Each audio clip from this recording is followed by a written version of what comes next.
Welcome back to Truckyards, everybody. I'm Trucker Stu, and I hope y'all have had a good week and really enjoy our monster truck extravaganza from last month. I mean, woo-wee, I sure did. Well, that's right. It was sure a real humding for sure. There's nothing better for a stump and dried mud hole than throwing some wrecked cars and having them torn up by a monster truck, or 5 or 6 or the whole lot, actually. That's right. Ooh. And this week we are talking about a Ford, but I didn't have a Ford shirt because, Ford. So I'm representing the Chevy right here. So I'm just,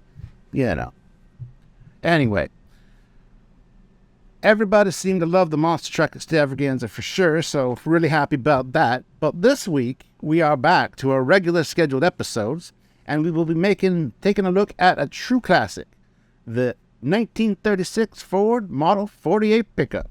The Model 48 was an update on the Ford's V8-powered Model 40A. The company's main product, introduced in 1935, the Model 48 was given a cosmetic refresh annually, beginning the 1937 Ford before being thoroughly redesigned in 1941. The 1935 Ford's combination of price, practicality, and looks vaulted the company ahead of rival Chevrolet for the sales crown that year, with 820,000 sold, measuring in at 182.8 inches long, 69.5 inches wide, and a height of 64.6 inches. The Ford Model 48 has a front-mounted engine, 2 rear-wheel drives, and a rear-wheel drive. Yeah, and it features a traditional body-on-frame design and was offered with 10 different body styles made by various different cultures. That's really impressive. I mean, my car is 1. That's 10. Right. That's at least 5 more than 1. Yeah, I know. Tell me. Well, Ford, though, used a simple and cheap U-profile ladder frame made of pressed steel. In front, the Model 48 had a stub-type beam axle with a single transverse leaf spring and a single triangular-shaped combined longitudinal and transverse control arm. That's a lot of big words, Samuel. I'm telling you. I mean, you sound amazing, Stu. This is what you guys come for, all the truck knowledge. You're on Truckyards. The rear axle is a live beam axle. It also has a single transverse leaf spring, combined with a triangular-shaped combined longitudinal and transverse control arm. Wow, man. The wheelbase is 112 inches. On all 4 wheels, the Model Ford 48, my apologies. The Ford Model 48 has mechanically operated 12-inch drum brakes. The 6 by 16-inch tires and the steering system is a conventional worm and sector steering system. The rolling chassis has conventional grease nipples and a total mass of 2,010 pounds. Was that a typo, last Stu? No. Grease nipples are good. They're good for getting the grease in there and into all the little parts of the engine, Well, the engine was a Ford's flathead V8 Auto Spark ignition engine. It is a liquid-cooled and consists of 5 main cast pieces. Cast pieces, Sammy there. Yeah. Oh, this is no film premiere. It is a liquid-cooled and consists of 5 main cast pieces made of a lightweight metal alloy. The engine block was cast in cylinders, the intake plenum, 2 flatheads, and a fairly expensive oil pan. Both the crankshafts and the camshaft have 3 bearings each. Every 2 con rods share a single bearing, and the main oil line is a steel tube installed above the centrally located plastic gear-driven camshaft. The camshaft bearings have annular grooves which allow the oil to pass down to the crankshaft below. But did you know that Ford chose to install 2 water pumps in the engine that are driven by a belt, the good kind of belt? The same belt also powers the generator and the generator-mounted cooling fan. For a mixture formation, the engine has a single Solex 30 LFFK 2-barrel downdraft carburetor that is fed by an intake planium-mounted mechanically driven fuel pump. Basically, It's real nice. That's a mouthful. I mean, I'm glad you're mechanic Sam because I wouldn't have been able to say all that. That's fanciness right there. There's a reason I got my name and my job. I know what I do. Well, from the engine, the torque is sent through a dry single-disc clutch to a 3-speed sliding mesh transmission that is, due to its design, not synchronized. The car's final drive is 4.1, and a 3.7 final drive was available as a factory option, which allows a top speed of 135 kilometers an hour, which translates to 84 miles per hour. Although, if you check the secret is actually 84.99 miles an hour. They want to push that to the max, but not quite the 85. They tried. I'm telling you. You don't want to get up to 88 because I hear that's bad.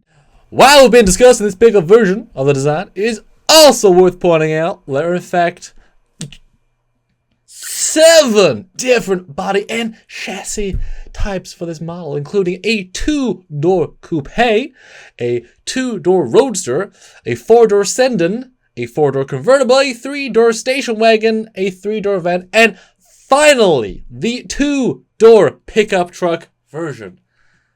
Oh. Sounds like this vehicle can do anything. It's like all cars in one.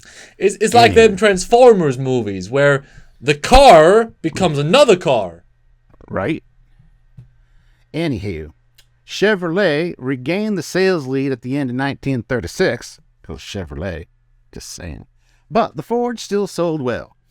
A new Club Cabernet model was introduced with a fully framed windshield and weatherproof top. It's always helpful in the rain.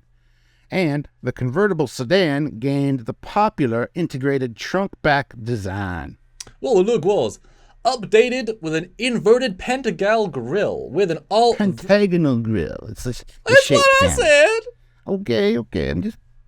Pentagonal grille with all vertical bars beneath a prominent hood and 3 horizontal chrome side stripes on the deluxe models. The V8 Deluxe was also called a Model 68.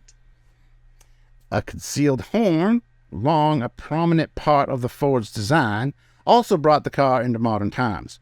The new truck continued with the old grille. Other major changes for 1936 were the use of a pressed steel artillery solid wheels instead of wire wheels. Well, 6 models were made with stainless steel bodies in a collaboration between Ford and the Allegheny Ludium Steel Corporation to promote use of the metal. That's Allegheny Ludium Steel Corporation. Sounds like a spaceman. Speaking of space, Huh? it should be pointed out that this truck has appeared in many shows and movies over the years. The A-Team. I saw it on episode in the 1982 episode called Car. It was good. I don't know if that's correct because I did research. And as usual, we point out the weirdest appearance of the vehicle we're talking about in media. Yeah, it was pretty. It was just the background. It wasn't that special. Oh, okay. But the weirdest one I found was that Star Trek show, Voyager, where they found one floating in space. Now, guys, those Star Trek people, they don't know nothing about how anything works. That's not how trucks work. They don't go into space. Well, that Musk fella did put a truck in space, but I don't think he got back. It can't verse in space. That wasn't a truck. That was like a electric roadster or something. But yeah, you're absolutely right. There is a car in space. You're right there. Doesn't work though. Cars don't belong in space. Space is for astronauts. Well, that's very true.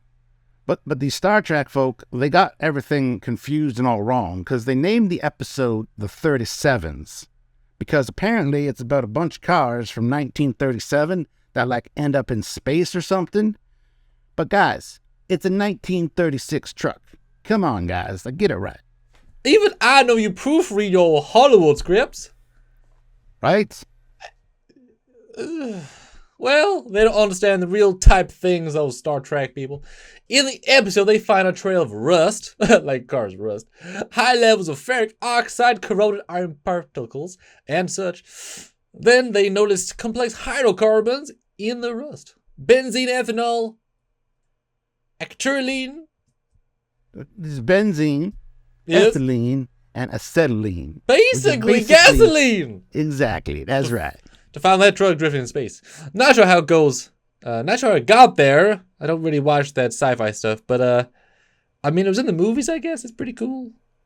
Well, No one watched it, but yeah, it was pretty cool to see like a truck in space. I saw a picture of it when I was looking online, and it just looked really weird. I'm just saying. Anyway, well, there you have it, guys. Our quick look at the 1936 Ford Model 48 pickup. But be sure to please like and subscribe, and join the channel to become part of our convoy, and get yourself a truck of your very own in our opening or ending credits. You know, it's part of the joining the fleet kind of thing. And also, be sure to check in next week when we're looking at the 1985 Toyota 4-wheel drive SR5 Extra Cab. I cannot wait for such a fun episode. That's right. So until next time, he is Mechanic Sammy. Oh my God, I stumbled over my words. Mechanic Sammy. There you are. Stu, you've been saying my name every day for 8.5 years. Are you okay? Is this a good day for you? I got into the moonshine. Don't tell nobody. I'm not supposed to do that before we record. Well, we can trust our fans to not mention anything on this episode of Truckyards. But yes, I am Mechanic Stu. He is Trucker Stu. Until then, keep trucking.